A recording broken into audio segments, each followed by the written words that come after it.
নমস্কার বন্ধুরা, কৃষ্ণ ইলেকট্রনিক্সের পক্ষ থেকে আপনাদের সকলকে স্বাগত জানাচ্ছি।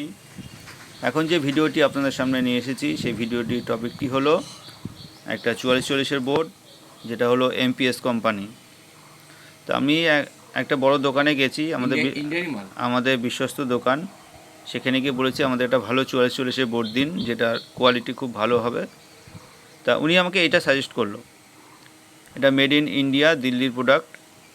উনি বলছে ওনার কাছে যত কোম্পানি, স্যামকন আছে, মন্টি আছে, আরও অনেক কোম্পানি আছে, তার মধ্যে নাকি এটা সবথেকে ওনার কাছে সবথেকে বেস্ট মনে হয়েছে। আমি বললাম যে আপনার যখন বেস্ট মনে হয়েছে তা আপনার রিভিউটা একবার দেখা উচিত ইউজ করে, যে কতটা কি বেস্ট। সেই জন্য আমরা কিনে নিয়ে আসলাম। এবার এটা আনবক্সিং করব এবং এই সাউন্ড টেস্টিং নিয়ে আসবো। তার আগে আনবক্সিংটা আগে দেখে নিই।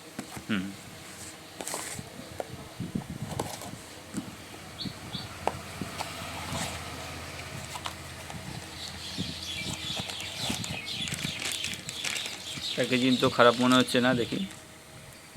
প্যাকেজিং খারাপ মনে হচ্ছে না, প্লাস্টিকের কোয়ালিটিটা সত্যি ভালো, তো খুব সুন্দর, সফট এবং নাইলন টাইপের প্লাস্টিকটা।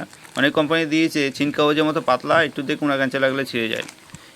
এইগুলো অ্যাকচুয়ালি সেরকম কোনো বিষয় না, কিন্তু তবুও একটা হাতে একটা জিনিসের যখন আমরা কিনছি, যখন আনবক্সিং করছি, একটা ফার্স্ট একটা লুকিংয়ের একটা বিষয় আছে এবং ভালো লাগা মন্দ লাগার একটা বিষয় থাকে।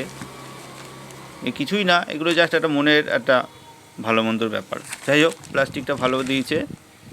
আর বাও, বোর্ডটা তো বেশ চওড়া আছে, খুব ভালো চওড়া বোর্ড। এই দেখুন, প্রায় স্কেলটা দিয়ে মেপে দেখাচ্ছি কতটা চওড়া আছে। ভালো চওড়া আছে, নর্মালি 44 যা হয় তার থেকে ভালো চওড়া আছে। এই দেখুন,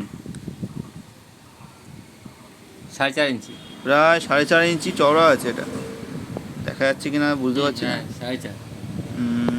ক্যামেরাটা নিয়ে দেখি।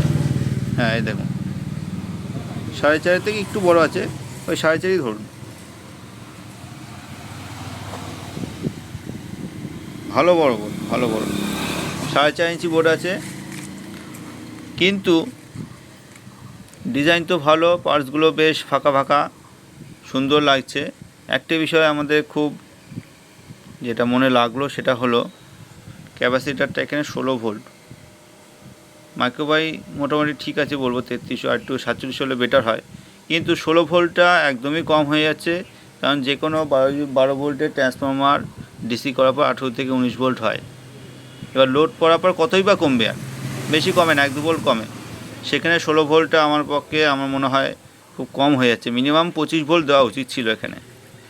দেখুন, যত ছোট ক্যাপাসিটার আছে সব 16 ভোল্ট দিয়ে বসে আছে। এই জিনিসটা আমার খুব খারাপ লাগলো। যেটা আমার খারাপ লাগবে সেটা আপনাদেরকে বলবো, আমার মতামত সেটা। বাকি এই নিয়ে কিছু এক্সট্রা কিছু বলবো না আমি। আচ্ছা, ব্যাক সাইডটা দেখি। তারের কোয়ালিটি সেম, ভালো না, একদম মোটামুটি তার, খুব ভালো বলবো না, তারের কোয়ালিটি মোটামুটি। হিটসিংয়ের বিষয়ে যদি বলতে যাই, হিটসিংটাও খুব একটা ভালো দিয়েছে বলবো না, পাতলার মধ্যেই।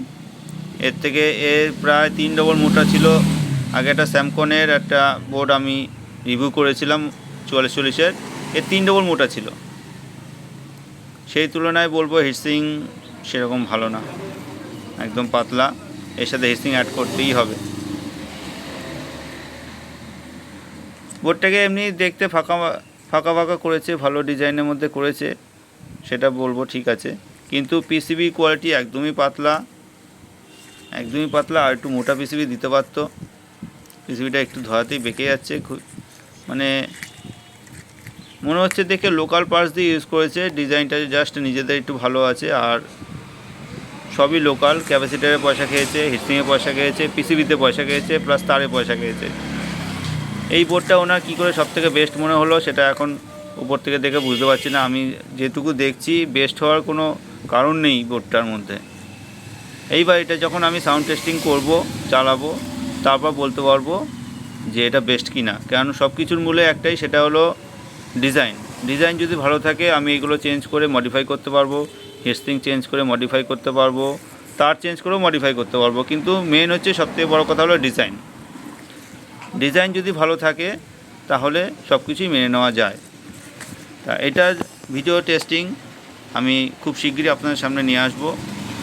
আর এটা টেস্ট করব আমি 012